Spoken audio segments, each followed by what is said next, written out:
एक समय की बात है। एक नगरी में एक राजा रहता था। वो नगरी नदी किनारे बसी हुई थी। वहाँ का राजा बहुत ही मूर्ख और सनकी था। एक दिन राजा अपने मंत्री के साथ संध्या के समय नदी के किनारे टहल रहा था। तभी उसने मंत्री से पूछा, मंत्री बताओ, यह नदी किस देश की है और कहाँ बहकर जाती है? मंत्री बोला, महाराज यह पूर्व दिशा की ओर बहती है और पूर्व की ओर स्थित लोगों में बहकर समुद्र में मिल जाती है। मंत्री ने उत्तर दिया।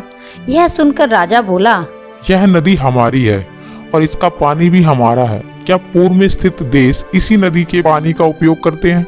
जी महाराज, जब नदी उधर बहती है तो करते ही होंगे, मंत्री ने उत्तर दिया।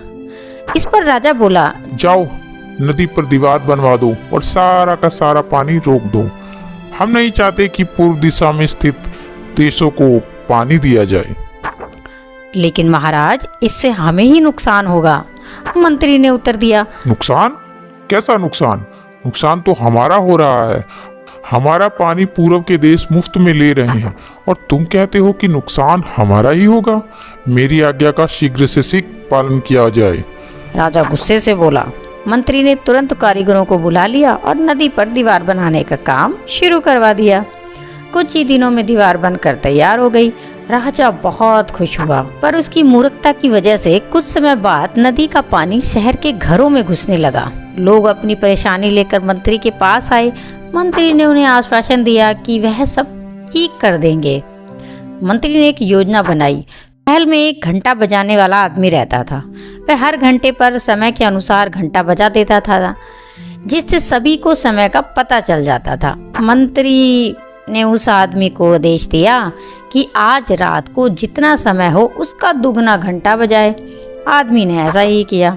जब रात के 3 बजे तो उसने 6 बार घंटा बजाया। इसका अर्थ कि सुबह के 6 बज गए।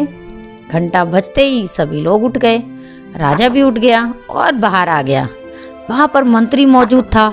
राजा ने मंत्री से पूछा, मंत्री अभी तक सुबह नहीं हुई है क्या? और सूरज अभी तक निकला क्यों नहीं है? मंत्री ने उत्तर दिया, महाराज सुबह तो हो चुकी है, परंतु सूरज नहीं निकला है, क्योंकि सूरज पूरब की ओर से निकलता है। शायद पूरब के देशों ने सूरज को रोक दिया है, क्योंकि हमने उनका पानी रोक दिया है, इसलिए अब हमारे राज्य में कभी सूरज नहीं निकलेगा। राजा बहुत चिंतित हुआ और बोला, अब कभी भी सूरज नहीं निकलेगा?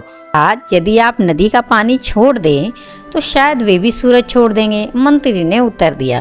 राजा ने तुरंत मंत्री को हुक्म दिया कि वह नदी पर बनाई गई दीवार को तोड़वाएं। मंत्री ने राजा की आज्ञा का पालन किया और कारीगरों को आदेश दिया कि दीवार को तोड़ दिया जाए।